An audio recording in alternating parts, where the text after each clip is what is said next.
get ready to Alplan Shortcut. Willkommen zu Ausgabe Nummer 50. Heute eines meiner Lieblingselemente nach den Boolschen Funktionen, das Schneiden mit Flächen. Wie das funktioniert? Man organisiert sich eine Fläche und natürlich das Objekt, das man schneiden will.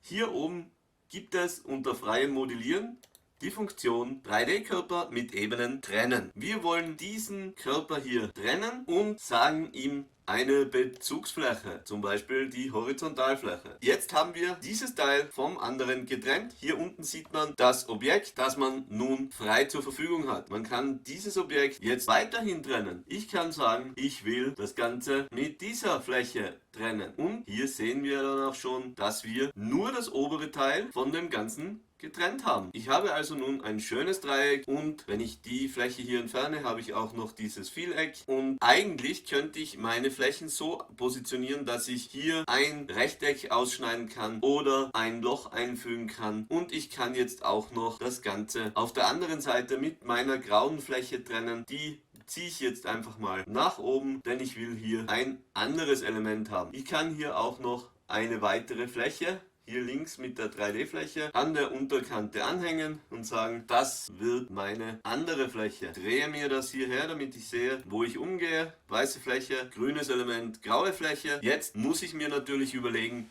wo will ich trennen. Wir beginnen hier in diesem Fall mit dem Körper und mit der ersten Trennfläche. Jetzt dürfte das Objekt nicht fertig getrennt sein. In einem zweiten Fall nehmen wir wieder dieses Objekt und trennen es durch die graue Fläche. Und schon haben wir hier unterschiedlichst getrennte Elemente. Jetzt werden wir mal unsere Trennflächen hier rausnehmen und man sieht hier diese Teile, die liegen aufeinander und die kann ich natürlich wieder verbinden. Mit Rechtsklick habe ich die Summentaste, wo ich verbinden kann und das Verbinden findet sich demnächst in einem Video. Bis dahin, vielen Dank fürs Zuschauen, genießt die Serie Nummer 50, in Kürze geht's weiter. Alles weitere findet ihr auf architektur-nomad.com oder auf YouTube, Twitter, LinkedIn, Twitch und so weiter. Es gibt unzählige Videos, wo ich euch zeigen kann, was man genau als Architekt können, wissen und tun muss. Bis dahin, einen schönen Nachmittag, einen schönen Abend oder guten Morgen in alle Teile der Welt.